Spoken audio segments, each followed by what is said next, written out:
Welcome back. This is part two of our discussion on general principles. So let's talk a little bit about messages versus meaning and how these variables can affect things in a given communicative setting. So I mentioned before that messages and meaning are not quite the same thing. Meanings are what you're trying to get across, and they're also what people interpret. Messages are the verbals, the nonverbals, whether intentional, not intentional, all the signals that you're giving to somebody that they're interpreting, right? That they're taking meaning from. So, to give you an example of not just how these are different, but why they're important, let's look at two kind of situations. And we're actually going to look at these in a personal context and a professional context. And I like to do that. You're going to see throughout the course where I try to see how you can utilize the concepts in the class, in personal and professional settings. So, nervous habits when going into a job interview. So, studies are often done with job interviews where the researchers will film a real interview. And then, because it's a real interview, obviously the company or the person conducting the interview is going to hire who they want to hire. But afterwards, you ask the company or the interviewer who had nervous habits, and if they did have nervous habits, what were those habits? How did you interpret them, and did you hire them? Okay. So normally, if I were to ask the class if we were in person, I would say, "What are nervous habits in a job interview? Verbals, nonverbals. What do you expect?" And you guys would usually say things like, in terms of verbals, stuttering, not pronouncing words correctly, filler words like like, that kind of stuff. They might be, you ask them a question and they talk too much, right? They kind of over answer out of nervousness. And some people, it's interesting, like some people react that way, but other people react on the other side of the coin where they say too little, right? They just kind of give one word answers. Do you work well with others? Yes. Right. That's all they say. And then when we get to nonverbals, right? And you say, so what are some common habits that people will exhibit? And it'll be things like, flushed face, sweaty palms, just sweating a lot, lack of eye contact, fidgeting, biting their nails, touching their face a lot, like nervous kind of habits, that kind of stuff. And so these are kind of the classic things that we've all seen or maybe you might have experienced these in a job interview, but you've just seen it interacting with people, right? That these tend to be nervous habits that we all kind of read the same way. Now, the researchers will say, so who did you identify as having that? And the company will list like applicant 4, applicant 7 had these sorts of traits that they were exhibiting during the interview. Now, the second question, which kind of deals, so that's kind of the what in terms of these different messages. But let's get to the why in terms of why they're important, and more specifically, the difference between message and meaning. So think about this for a second. You ask the researcher, so what does this mean? Now, it's kind of got two different meanings in terms of broad categories. So if you think about it objectively, logically, those characteristics probably in 90+% of the cases just mean that the applicant's nervous, right? They really want the job and they're having a hard time controlling those nerves. It's probably all it means. It's pretty mundane, not very nefarious, right? But when researchers will ask prospective employers, what do you think it means? The person conducting the interview, they don't say that. In fact, over 80% of people conducting an interview, if you exhibit nervous habits, they go to all the deep, dark places. You're unprepared. You're lying. You're hiding something. Okay. You're exaggerating. You don't care. Right. The list just goes on and on. All these negative things. Right. You're unqualified and you know that. And that's why you're nervous. Right. That we're going to figure out that you're not really good enough for this job. You don't work well under pressure. A lot of times they'll say that specifically if you're interviewing for something where you have to like lead a team, right, or be a leader in that kind of context. And so they go to all of these negative places, right? You're hiding something, you're lying, all this sorts of stuff. And overwhelmingly, you don't get hired. Okay. And this kind of illustrates the headline of this slide, which is that the reason there's a difference between messages and meaning is the same message can have more than one meaning, which means it's ambiguous, by the way. Little side nerdy point, there is a difference between something being some ambiguity means multiple meanings. Okay, I can't figure it out, and sometimes people misuse the word a little bit, but ambiguity just means it has multiple meanings. Vague, this is my nerdy com point. Vague does not mean that. And oftentimes people use the word vague when they really mean ambiguous. Vague means I can't even understand what you mean. Like I can't nail down a meaning, right? But anyway, sorry, side tangent. But anyway, so messages have multiple meanings. And you see this here. These are messages, verbal and nonverbal, in terms of what you do in an interview. And there's different meanings that get drawn from them. And that by default means that message and meaning can't be the same thing. They can't be the same thing if one can change, right? Even though the other stays the same. In other words, the messages stay the same, but how people interpret them is different. Now, this is going to also circle back to a really big life point that you need to take away here. So bear with me for one more example, then we'll get back to that. So here's the second situation. So that's a professional setting. Let's take those same exact characteristics in an interpersonal setting that we've all been in, I'm sure. So when asking somebody out on a date, when approaching somebody, hitting on somebody, whatever it is you kids do, right? So let's do a scenario where like Cynthia, she's going out night out with the girls night out, right? Cynthia's single, she's ready to mingle, and so she's out there, and she gets approached at one point in the evening by Brody Broseph. Okay, now you know Brody, you've seen him. He's walking around campus right now. Brody's the guy who he's got the different pairs of shoes that match the shirt, right? That he wears, color coordinates. He's got the sports hat as well that matches. He's pretty jacked, and he's wearing the sports hat that matches his shirt and his Beats headphones, even though he's not a fan of that team. Which, by the way, personally, I find offensive. You cannot. I believe it's rather offensive to wear sports paraphernalia of teams you do not root for. That's just terrible. That's bad behavior. Bad job by you. Stop doing it. If you're out there, stop doing it. You can't wear stuff because it matches your outfit.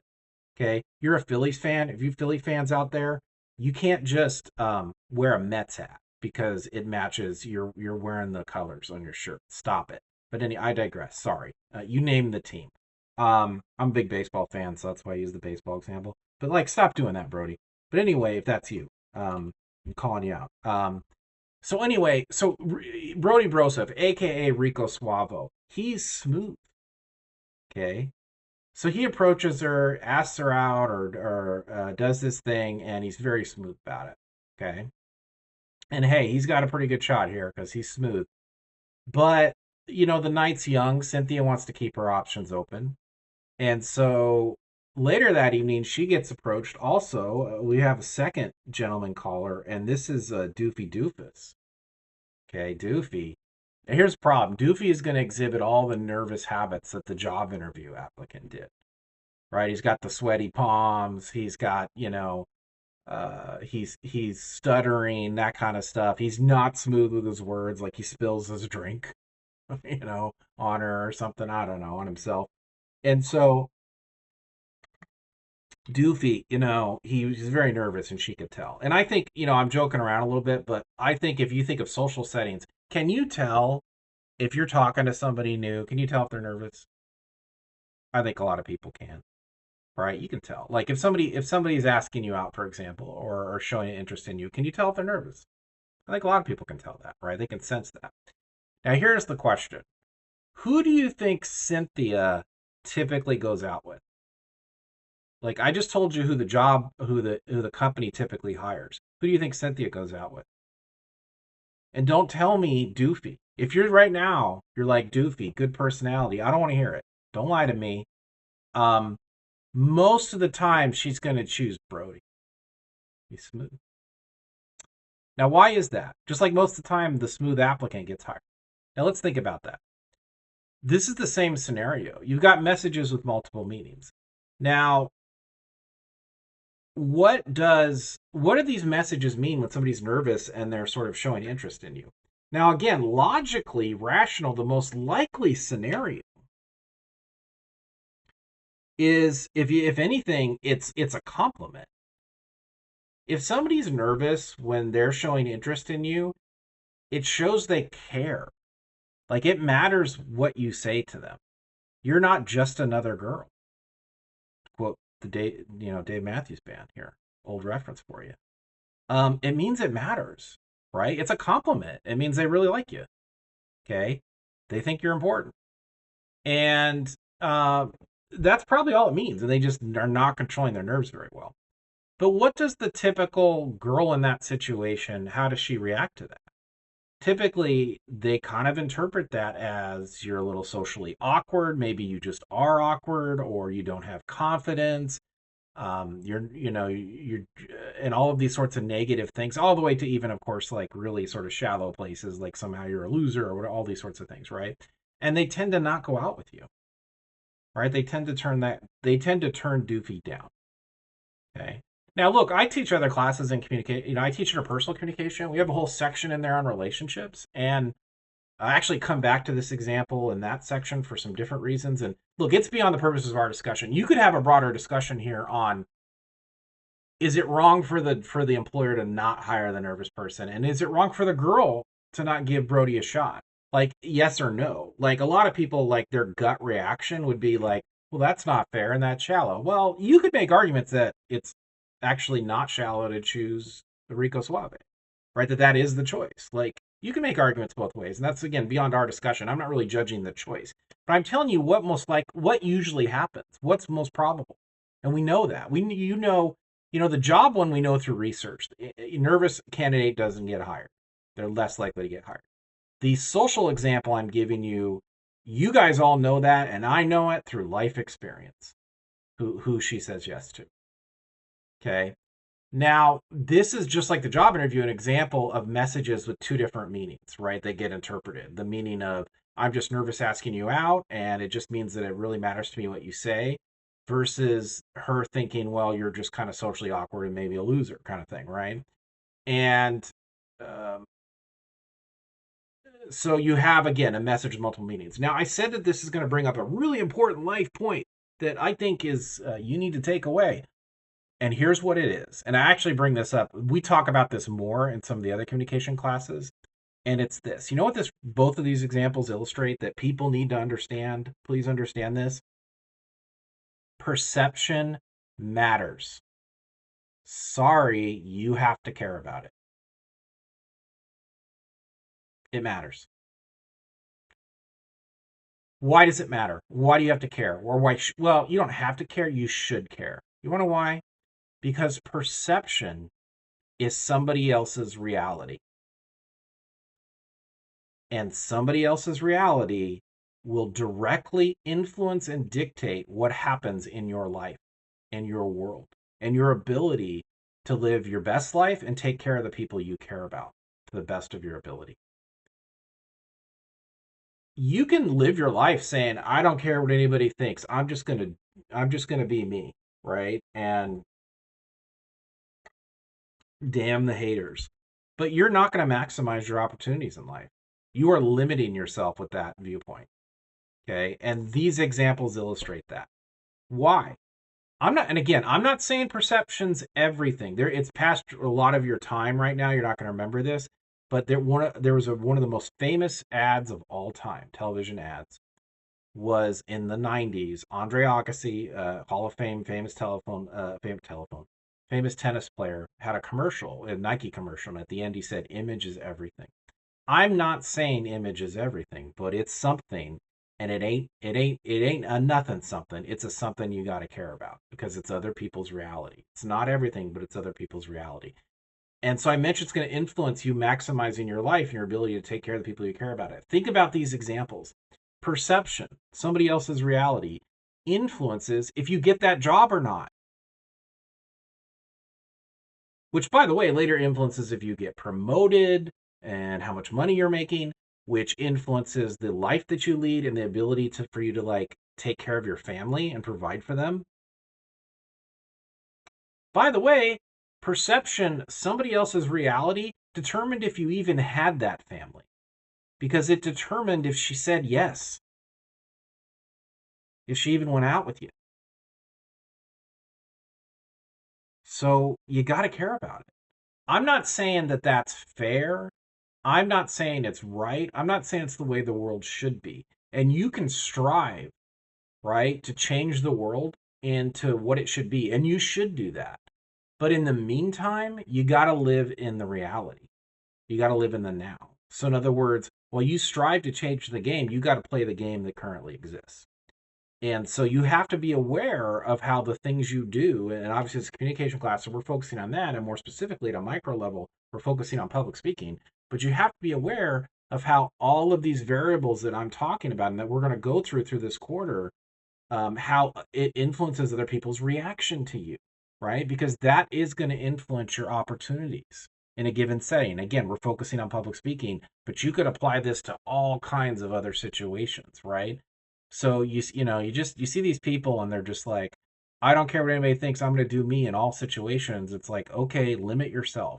I mean, okay, fine, and miss opportunities.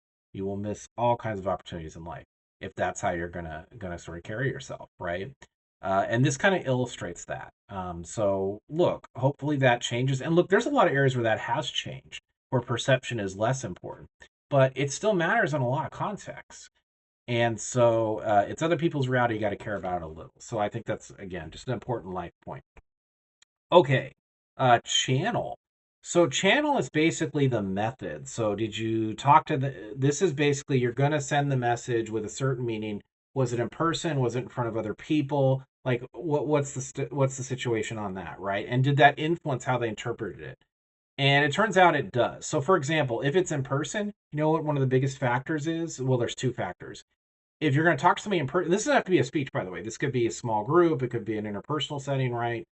But the two factors are one, is in an environment where they are comfortable talking. So, in other words, you're talking to somebody about something personable, really, really, really significant to them. They probably don't want to talk about it in the middle of a Starbucks with other people hearing, right, around them, right, or in an environment where they're just not comfortable because other people could hear. The second factor beyond environment is who else is in the room.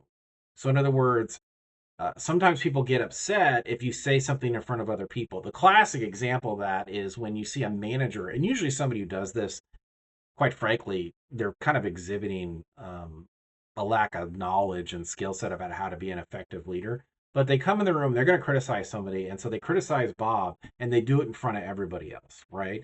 And so obviously that creates a more defensive mechanism and usually pisses off Bob because they're like, why did you have to call me out in front of everybody, right? And a lot of times that manager goes back and they tell them, the story, the narrative they say in their head as well. I had to set an example so other people won't do it. And look, it's we talk about it more in interpersonal communication and even organizational communication. There's reasons why that's kind of like a fool's mindset, but anyway, usually if you criticize or if you're going to talk about something in front of other people, that can also influence how they interpret things because they'll interpret it maybe differently or react differently based on who's in the room. Another factor with this was like, was it in a text message? Was it social media? And then that influences how people interpret things. Sometimes just because of the way the setting influences things, but other times just because we lose some of the communication. So if you're sending a post out on X or you're texting somebody, we lose the nonverbals, right? Really the only nonverbal left is time. Like, did it take them long to respond or how quickly they responded? But we lose all the other nonverbals, and then that can make it hard to really interpret the message. And so that's an example of channel affecting things. The classic one I like to use here is, let's say you're going to break up with somebody. Okay. Should you break up with them in a text message? Now, by the way, speaking of important things to understand in life, notice I said should, because some of you are going to be like, "Whoa, I guess you could. It's efficient, right? Don't want to throw good money after bad." But there's interesting what you can do and what you should do. It's like one of the big cop outs is people do something, they get called out on it, and they're like, "Well, I had a right to do it," and that's not why you're getting put on blast about this. Just because you had a right to do it doesn't mean you should do it. There's a difference. Okay, you have a right to do all kinds of things. Doesn't mean you should.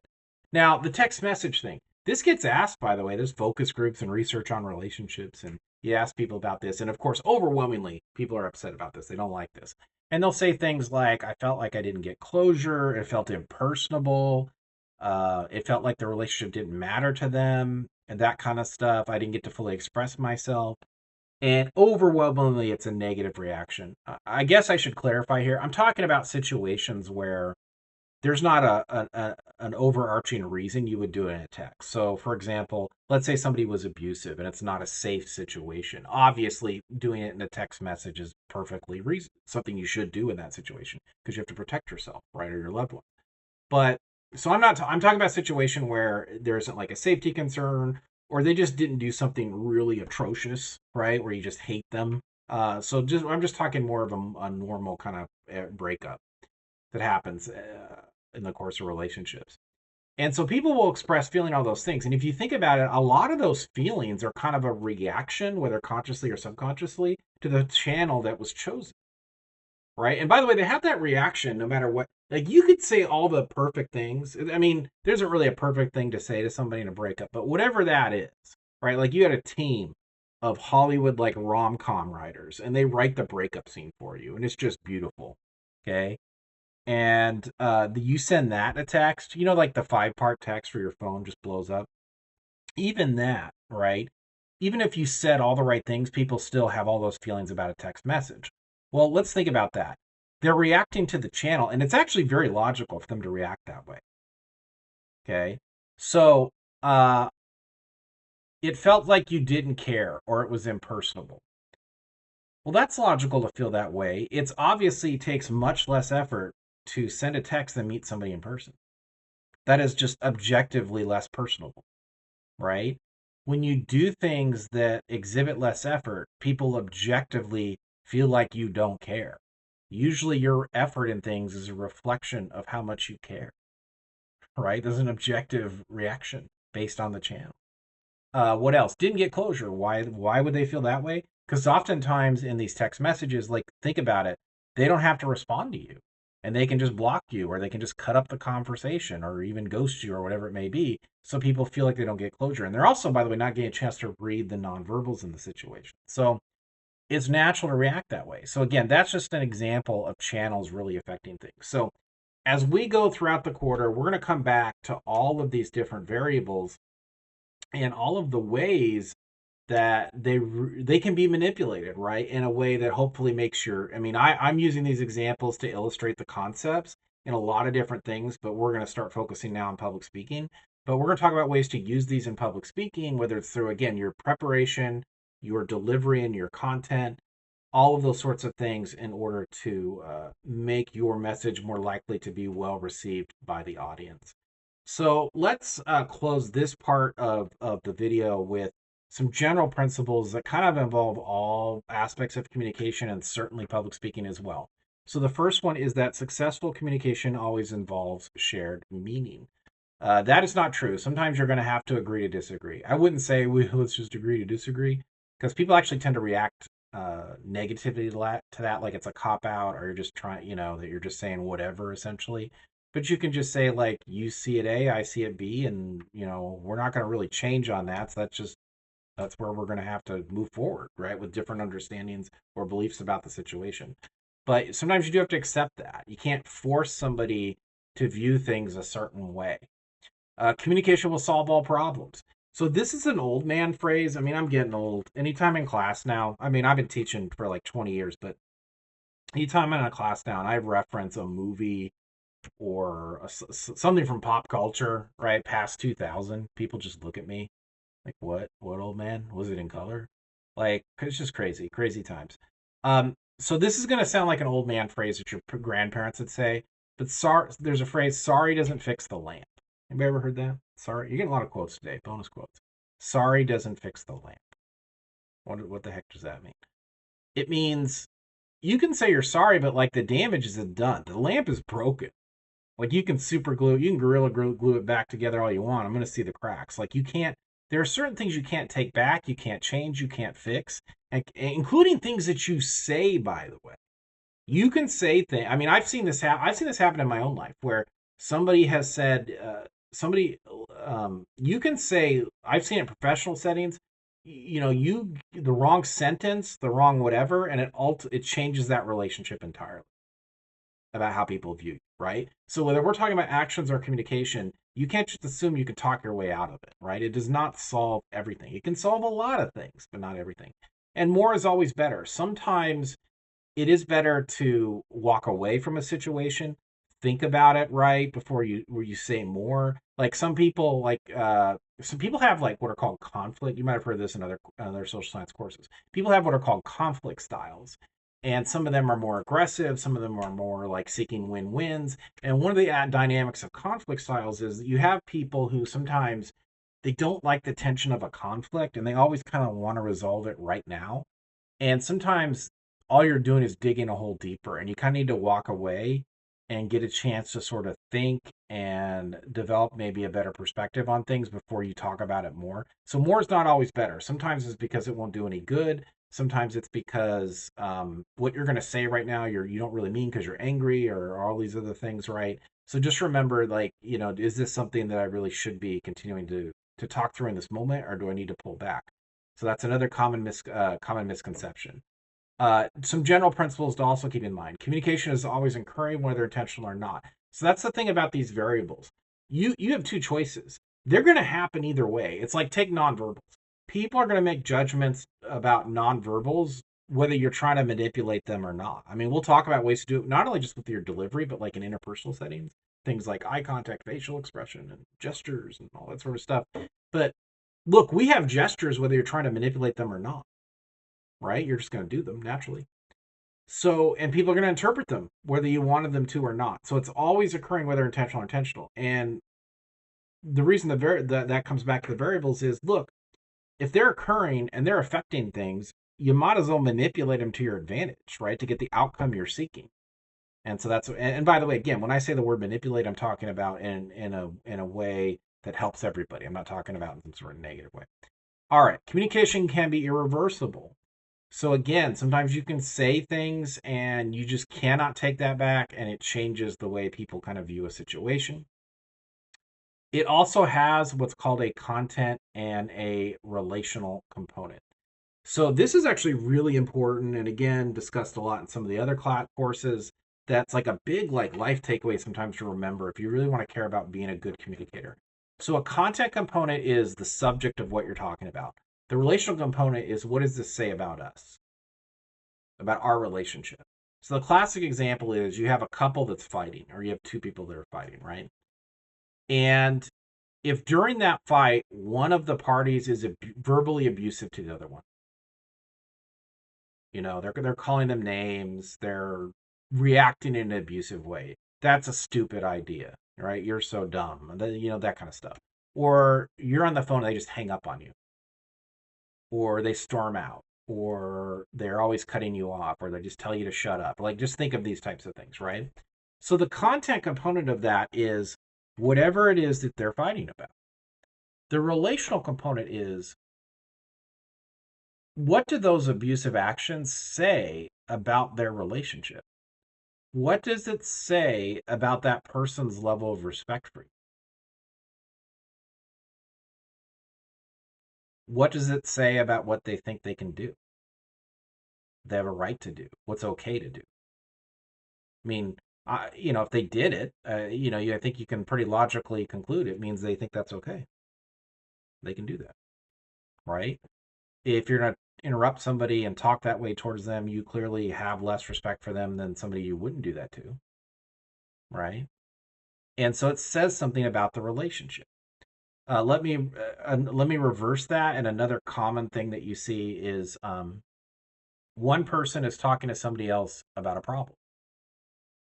And maybe it's one of these problems that they've already talked about a lot and you can't really fix it. And the person who's just kind of supposed to be the listener is kind of thinking to themselves, and they might even say this, like, why are we still talking about this? And you can't do anything about it. Or thinking in their head, like, why do they keep going on and on about this problem? Or I don't want to hear about this kind of stuff, right? Usually that person, the listener, just isn't getting it. And what I mean by that is they're not getting the point. The point is that this isn't about the content component, it's about the relationship. So again, think of a relationship. So um, one of the partners is talking to the other one about the problem, the other one's thinking these things, right? Like, why are we still talking about this? So the content component is whatever they're talking about. Now, it may be true that whatever they're talking about can't be solved, right? It may be true we've already talked about this. It may be true you've already given them your opinion. It may be true your opinion hasn't changed, right?